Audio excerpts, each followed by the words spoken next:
Hi, let's take a look at how to create our own deck of cards within DeckHive. Now here's a new deck that I've just started. I've called it Happy Deck. I can change that title if I wanted to. I can also create different subdecks. Now subdecks are simply different categories of cards. That could be really useful if I want to, say, have the question cards appearing in a separate deck to the category cards or the color cards or the instruction cards, for example. Each of those would appear in a session with a separate icon, so I could open each of those subdecks separately. But I'm not going to do that now. I'm just going to stick with just one deck in this overall global deck called Happy Deck. Now, first of all, I'm going to choose the card size, which I think is going to be the size that's going to work for me. I can change this later if it doesn't quite work out once I start testing things. But I'm going to go for the medium landscape kind of default option there, really, and see how that looks. I also want the cards to be two-sided, so I'm going to click this box here, and I'm going to have different content on the front and back. And what else am I going to do? I'm going to make them a bit more jazzy by putting a corner radius. So let's choose a corner radius of 10 points. That makes nice little rounded corners on the cards. And on the front, I think I'd like to put a color.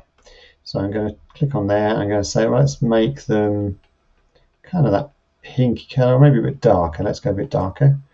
And kind of that red color. Well, it's not maybe as dark as I'd like. Let's make it darker red still. Okay, so then that card has changed.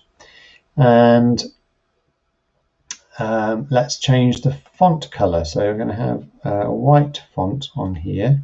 Let's move that around to set the color. Let's have white. And I'm now going to test that out by clicking on this card and typing in some text. So I'm going to have card 1. Okay, well, that looks a bit small. So now I'm going to go and change the font size of that. So let's see how that changes. Let's keep going until I think that's big enough. Well, that's quite nice now. I think that's good for what I have in mind. Let's add another card. And you can see straight away it's adopted the same properties as the previous one. So I'm going to put in card 2.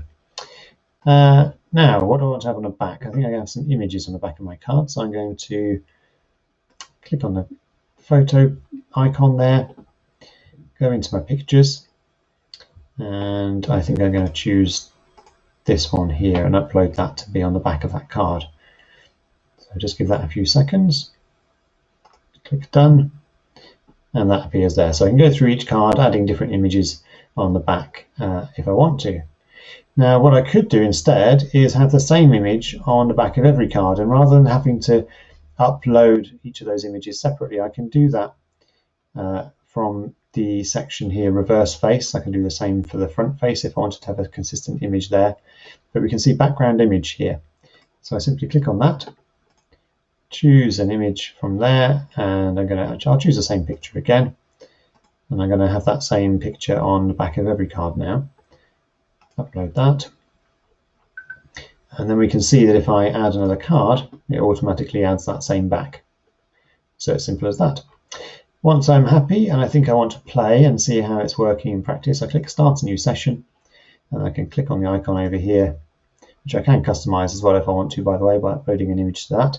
And then I can move the cards around, have a bit of a play, flip the cards over, for example, and see if this works the way that I want. And if it doesn't, I can go back and adjust some of the settings and play some more.